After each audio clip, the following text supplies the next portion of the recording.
Welcome to Suman TV. నేను మీ Suman TV Nag.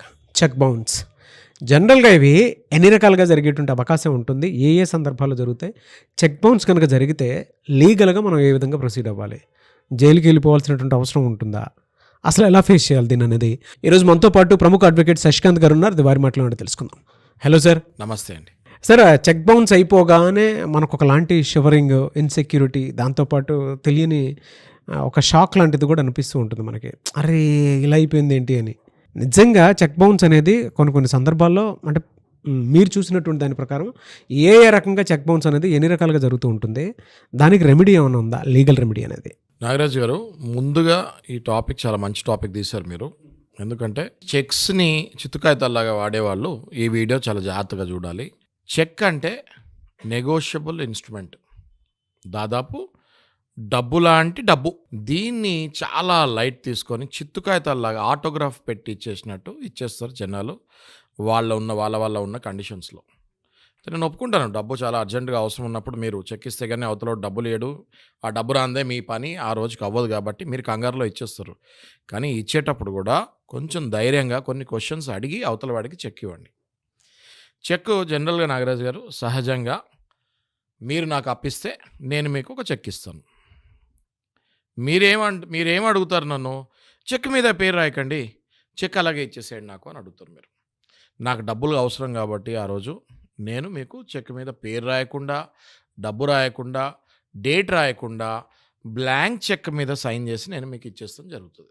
అది కాస్త కొన్నాళ్ళు బాగానే ఉంటుంది. వడ్డీలు ఎలా ఉంటాయి నాగరాజు గారు?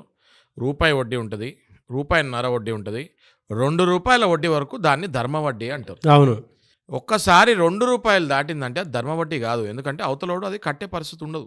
మీరు కనుక 10 లక్షలు తీసుకుంటే ₹2 వడ్డీ అంటే 20,000, మీరు 3, 4 అంటే 30, 40,000 మీరు కట్టే ఆస్కారం తగ్గిపోతూ ఉంటుంది. నెలకి తగ్గిపోతూ ఉంటుంది. ఎప్పుడైతే మీకు తగ్గిపోతూ ఉంటుందో అలాంటి టైంలో అవతల వాళ్ళకి మనం బ్లాంక్ చెక్ ఇస్తాం కాబట్టి వాళ్ళు దాని మీద 15 లక్షలు రాసినా, 20 లక్షలు రాసినా మీరేమీ ఆశ్చర్యపడక్కర్లేదు. కోర్టు ఏం చెబుతుంది? నెగోషియబుల్ ఇన్స్ట్రుమెంట్స్కి సపరేట్గా ఒక కోర్టు పెట్టింది. చెక్ బౌన్స్ కేసు అంటే ఓన్లీ సివిల్ కేసే కాదు, అది క్వాజీ క్రిమినల్ కేసు, అంటే అది హాఫ్ క్రిమినల్ కేసు కింద కూడా వస్తుంది. 80 to 90% of the cases cheque bounce 100% మీరే గెలుస్తారు. ఎందుకు అంటే చెక్ అన్నది ఆల్మోస్ట్ డబ్బే. 90% విన్నింగ్ కేసెస్ నాగరాజు గారు. ఎవరికైనా చెక్కులు ఇచ్చి వాళ్ళ డబ్బులు వెనక్కి తిరిగి మీరు బౌన్స్ చేస్తే 90% మీ డబ్బులు మీకు వచ్చేస్తాయి. కానీ కొన్ని సందర్భాల్లో మోసం చేసి కనుక మీరు చెక్కు తీసుకుంటే అవతల వాళ్ళలో ఎట్లాంటి మోసాలు జరుగుతాయి నేను మీకు చెప్తాను. ఒక అగ్రిమెంట్ రాసుకుంటారు, MOU రాసుకొని ఈ చెక్కులో ఓన్లీ సెక్యూరిటీకి మాత్రమే నేను మీకు ఇస్తున్నాను అని రాసుకుంటే ఆ చెక్ బౌన్స్ చెల్లదు. ఓకే. ఈ చెక్స్ ఓన్లీ సెక్యూరిటీకే నేను మీకు ఇస్తున్నాను అని క్లియర్గా అగ్రిమెంట్ రాసుకుంటే ఆ చెక్ బౌన్స్కి చెల్లే అవకాశం చాలా తక్కువ ఉంటుంది. కానీ ప్రామిసరీ నోట్ కూడా రాసుకొని మీరు కనుక చెక్కు తీసుకుంటే 100% ఆ చెక్కు 100కి 90 కేసులు మీకు డబ్బులు వచ్చేస్తాయి. ఎందుకో తెలుసా మీకు? ఈ చెక్ బౌన్స్ కేసులలో పనిష్మెంట్ పడేది దగ్గర దాదాపు 2 నుంచి 3, 4 ఏళ్ల పనిష్మెంట్ సందర్భాలు కూడా మనం చూస్తాం జరిగింది. జనరల్గా అంటే మనం ఇప్పుడు కార్ లోనుకో, హౌస్ లోనుకో మామూలుగా చెక్స్ ఇచ్చేస్తూ ఉంటాం.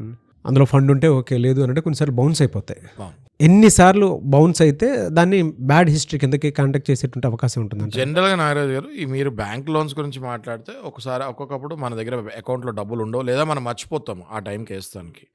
అలాంటప్పుడు బ్యాంక్ వాళ్ళు ఏం చేస్తారంటే వితిన్ 48 to 72 hours మళ్ళీ ఆ చెక్ని రీప్రజెంట్ చేస్తారు.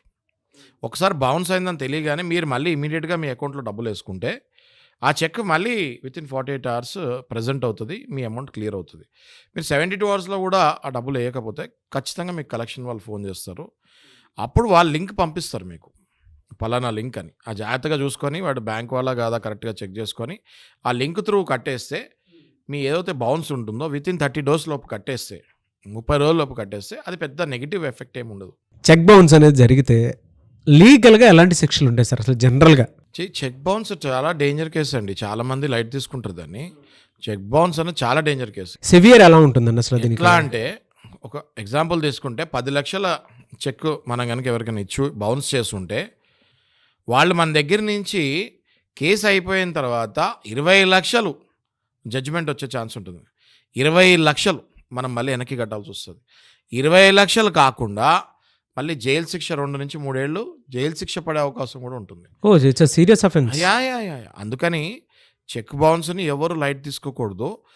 చాలామంది ఏంటి సఫర్ అయ్యేది ఏంటి అంటే చెక్కులు తీసుకుంటారు, వాళ్ళ అవతల వాళ్ళు కట్టరు, ఏం చేస్తారో చేసుకుంటారు, వీళ్ళకి ఏం చేయాలో తెలియక వదిలేస్తారు. నాగరాజు గారు చాలా ఇంపార్టెంట్ విషయం ఒకటి చెప్తున్నాను. చెక్కులు తీసుకునే ప్రతి వ్యక్తికి నేను ఒక విషయం చెప్తున్నాను. మీరు చెక్ తీసుకునే లోపు దయచేసి మీరు దాని మీద సిగ్నేచర్ కరెక్ట్గా పెడుతున్నాడా లేదా, అది బ్యాంక్ సిగ్నేచరా కాదా, ఇష్టం వచ్చిన సిగ్నేచర్లు పెట్టి ఇచ్చేస్తారు మీకు. ఐడెంటిఫై చేసుకోవాలి మనం. ఐడెంటిఫై చేసుకోవాలి ఖచ్చితంగా. పాన్ కార్డు మీద సిగ్నేచరు, ఈ చెక్ మీద సిగ్నేచర్ ఒకటే ఉందా కాదా అన్నది చూసుకోవాలి. అయితే మీకు కొంతమంది చెప్తారు పాన్ కార్డు మీద నేను వేరే పెట్టానండి, బ్యాంకులో నా వేరే సిగ్నేచర్ ఉంటుంది అని. అలాంటప్పుడు మీరు ఆ వ్యక్తితో పాటు బ్యాంక్ దగ్గరికి వెళ్ళి ఆ చెక్ సిగ్నేటరీ ఆ కౌంటర్ మీద చూపిస్తే సిగ్నేచర్ టాలీ అవుతుందా లేదా అని చూపించాలి వాళ్ళకి. అవతల వైపు ఉన్న వ్యక్తి టాలీ అవుతుంది అంటే ఆ చెక్ మీరు తీసేసుకోవచ్చు. లేదా అంత టైం లేదు బ్యాంక్కి వెళ్ళేది అన్నప్పుడు 2 చెక్కులు తీసుకోవాలి. ఒక చెక్ ఓన్లీ 100 రూపాయలకే తీసుకోండి, 1000 రూపాయలకే తీసుకోండి ఒక చెక్కు. ఆ చెక్ క్లియర్ చేసుకోండి, ఇంకో చెక్ మీ దగ్గర పెట్టుకోండి. అప్పుడు మీకు సిగ్నేచర్ మ్యాచ్ అవుతుందా లేదా తెలుస్తుంది. అంతేగాని టక్మనాలు చెక్ ఇచ్చారో తీసేసుకోకండి అలా. యూ హ్యావ్ టు ఎస్టాబ్లిష్ ఆ సిగ్నేచర్ నీదా కాదా అన్న చూసుకోవాలి మనం. ఇంకోటి మోస్ట్ ఇంపార్టెంట్, చెక్ మీద డేట్ వేసి మీకు ఎవరైనా ఇస్తే, ఫర్ ఎగ్జాంపుల్ January 1 డేట్ వేసి ఇచ్చారు, అది మీరు కరెక్ట్గా 90 రోజుల్లో అంటే March 31 లోపు, ఫిబ్రవరిలో తక్కువ కాబట్టి నేను చెప్తున్నాను మీకు, 90 రోజుల్లో March 31 లోపు ఆ చెక్ని వేసుకొని క్లియర్ చేసుకోవాలి. 90 రోజులు దాటిందంటే ఆ చెక్కు చిత్తుకాగితంతో సంబంధం, ఆ డస్ట్బిన్లో పడేయచ్చు. ఆ చెక్ని డస్ట్బిన్లో చిత్తుకాగితంతో సంబంధం ఇది 90 రోజులు దాటిందంటే. కాబట్టి మీరు చెక్ ఎవరైనా ఇస్తే 3 నెలల్లో దాన్ని మీరు క్లియర్ చేసుకోవాలి. సో మీరు ఇవన్నీ కేసెస్ మీ దగ్గరకు వచ్చేటువంటి వాటిని ఫేస్ చేస్తూ ఉంటారు కాబట్టి, వాళ్ళకి ప్రాక్టికల్ సొల్యూషన్స్ ఇస్తుంటారు కాబట్టి మీకు ఇదంతా డీటెయిలింగ్గా ఉంది. కరెక్ట్ అండి. చెక్కి ఒక టైం ఇస్తారు, ఒక డేట్ ఇస్తారు, బట్ తీరా వచ్చేటప్పటికి ఏంటంటే మేము మోసపోయాం అనేటువంటి విషయాల్లో వచ్చేస్తూ ఉంటారు. మరొక పాయింట్ నాగరాజు గారు, చెక్ మీద కనుక నీ ఇష్టం వచ్చిన డబ్బులు రాసుకొని బౌన్స్ చేస్తే దానికి కూడా భయపడక్కర్లేదు.